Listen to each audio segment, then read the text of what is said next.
Hola Raúl, buenos días, feliz 2023. Antes de todo, resultado del partido esta semana, Pladenboet 9, Sinera B 1, partido donde no hubo demasiada historia, realmente tuvimos el control absoluto del encuentro. El Sinera planteó un partido muy directo, jugando balones largos desde sus centrales o portero. Sí que es verdad que intentaban tener, sobre todo en la primera mitad, mucho juego entre sus dos centrales y laterales para intentar salir en balones largos hacia banda. Pero bueno, defensivamente nosotros estuvimos muy bien, consiguiendo recuperar rápidamente el balón y tener muchísimo control de juego.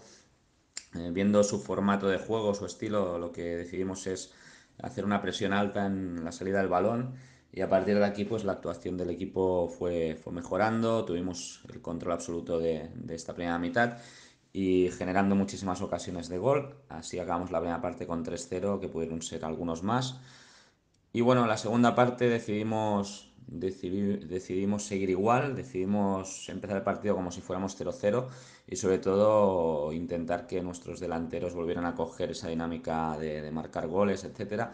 Y continuamos con esa presión alta, ellos bajaron un poquito ya el ritmo y nosotros seguimos jugando igual y durante esta segunda parte pues llegaron 6 goles más, probamos también nuevas variantes en nuestro juego, en posiciones, etcétera, aprovechamos el resultado abultado para probar nuevas cosas. Y nada, victoria bastante cómoda delante de un Sinera bueno, que es un equipo que está empezando, que seguramente irá mejorando poco a poco, pero que bueno, fuimos superiores a ellos, creo, desde principio a fin del partido. Buen inicio después de las fiestas, veníamos de una semana de entrenamientos y realmente venimos con muchas bajas aún. Y ahora, bueno, tenemos esta semana para intentar recuperar algunos jugadores, a ver si nos volvemos a afianzar en las posiciones de arriba, que es lo que queremos, y a partir de esto seguir trabajando en nuestros objetivos y nuestra forma de juego, que es lo más importante a día de hoy.